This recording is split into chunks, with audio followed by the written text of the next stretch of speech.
Okay, speaking of unvarnished truth, our idiot in chief, Justin Trudeau, I think, I think he really wants a trade war with Trump because then somebody else is Mm, responsible for the destruction of the Canadian right. economy instead of him, right?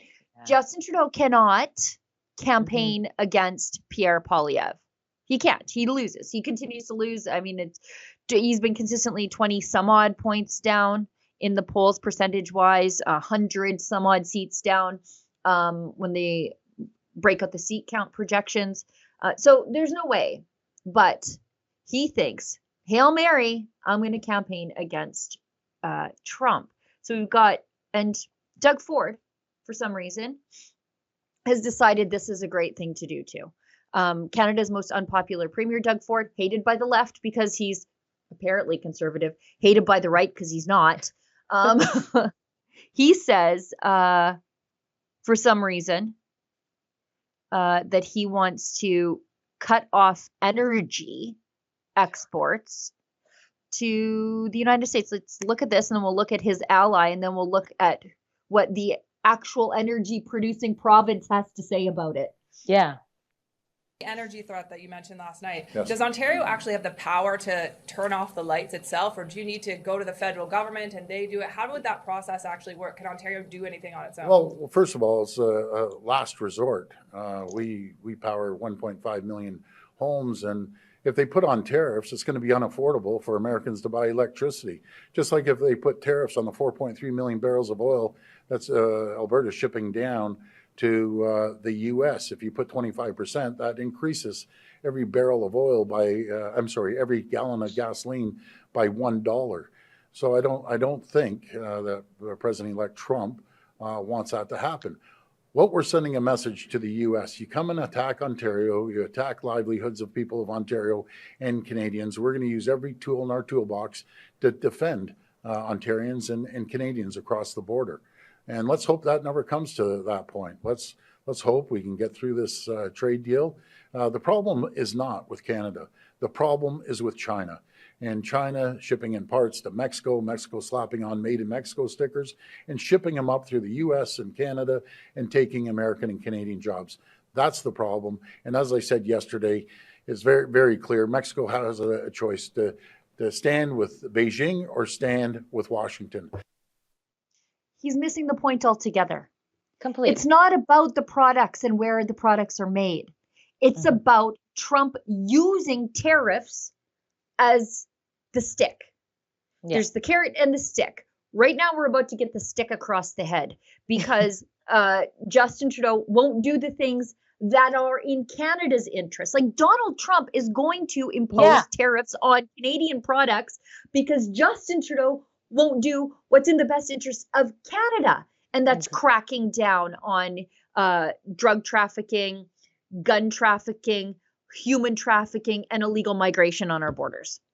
You're so right. They call us cousins. And now it's like, this is the older cousin being like, okay, enough. We've had 8, almost 9 years of this. Get in line. And he's got to deliver on his promises too with the border. So he's saying, let's get our closest, I don't want to say allies anymore with the way the premiers are talking, but let's get them on board here. Crack down on the drugs, crack down on the borders, do what should have been done over the last 8 to 9 years.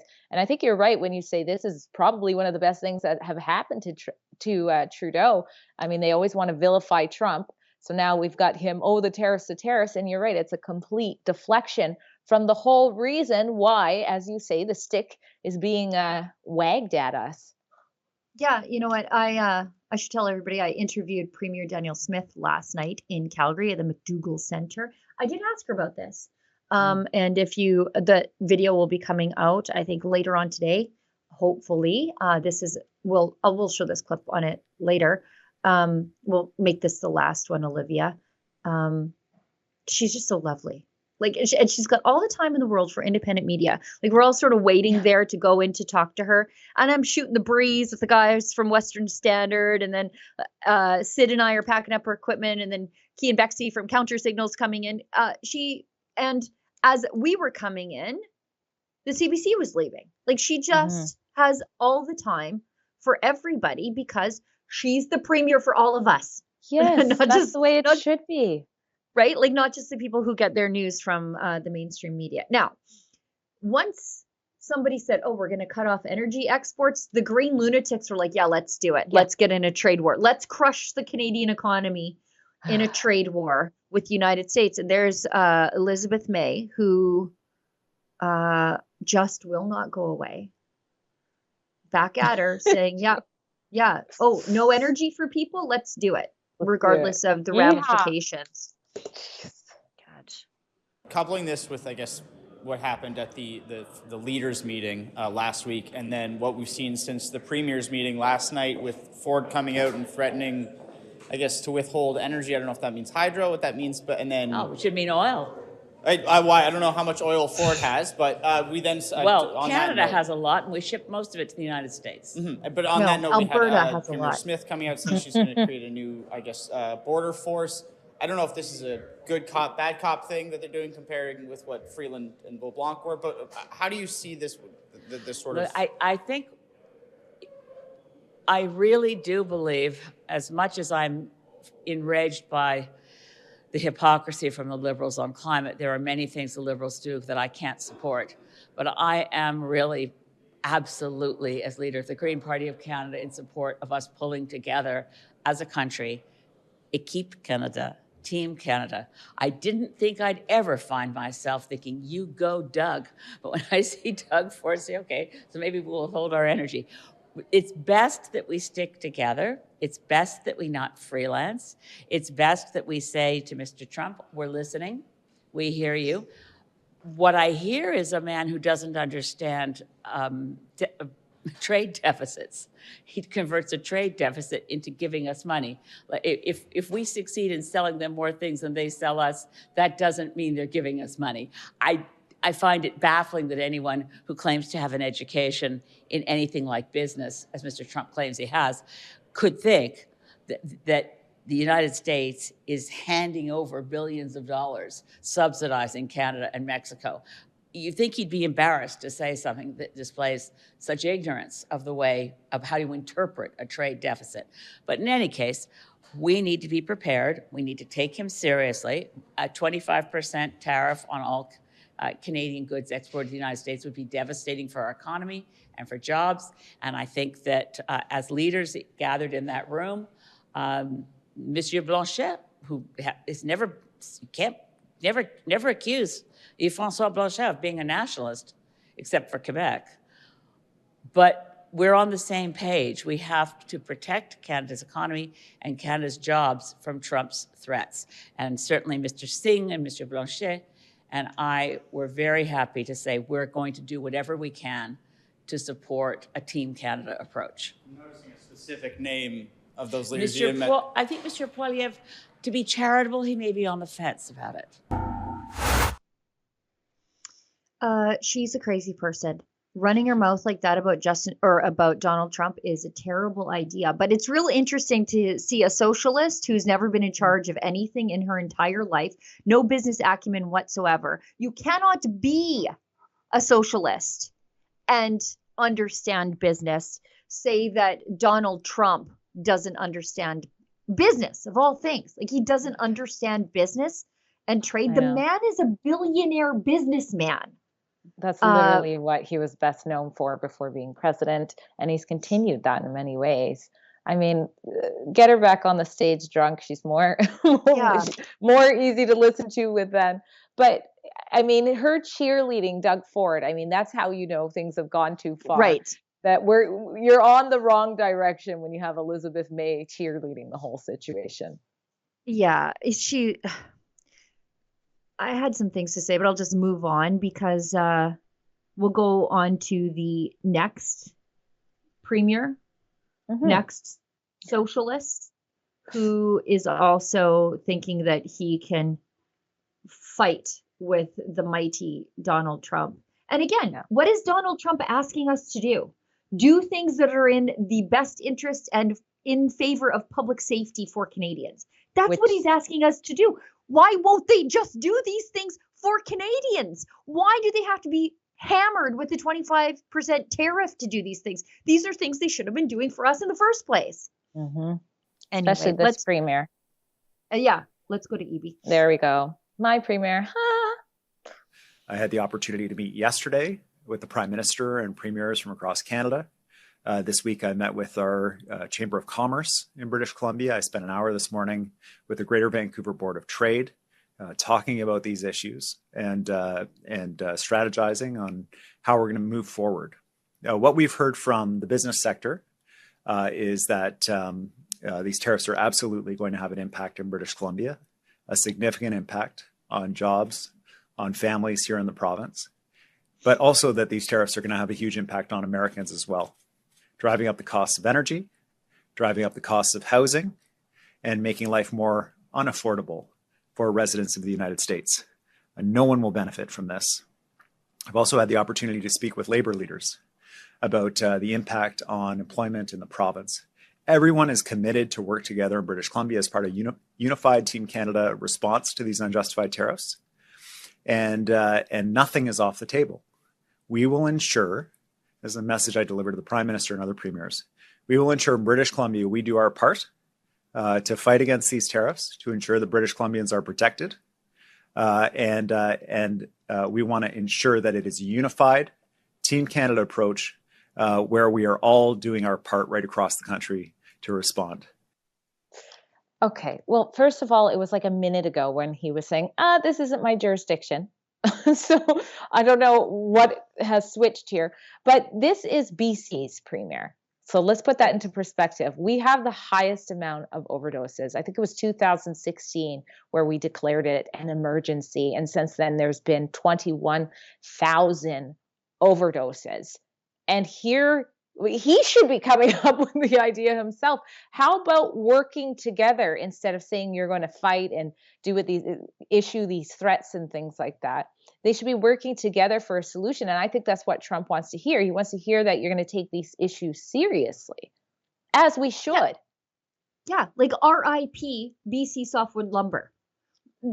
It's in a constant trade dispute. Now imagine that's going to get worse for the lumber industry because EB won't do what he's supposed to do as a premier, and that is do the right thing by British Columbians. Like literally, that is all Trump wants us to do. Let's turn our eyes to the greatest premier in this country. Agreed. Do we have a shirt with her on it yet? Yeah, we need that. We should be walking it. She immediately after the election of President Trump started building relationships with the Western governors. Those are our trade partners. We have shared industries, agriculture, beef. A lot of Alberta beef goes down to the United States, gets processed, comes back to Canada, gets sold, and back and forth. They're buying our oil. So shared economies, shared goals, and the majority of them are conservative. And so very friendly with Trump. She's, I think she's the unofficial Canadian ambassador to Washington at this point. Smith for premier. Smith for Prime Minister. Prime Minister. I was going to say president next. And that is in spite of what Justin Trudeau is running his mouth off at.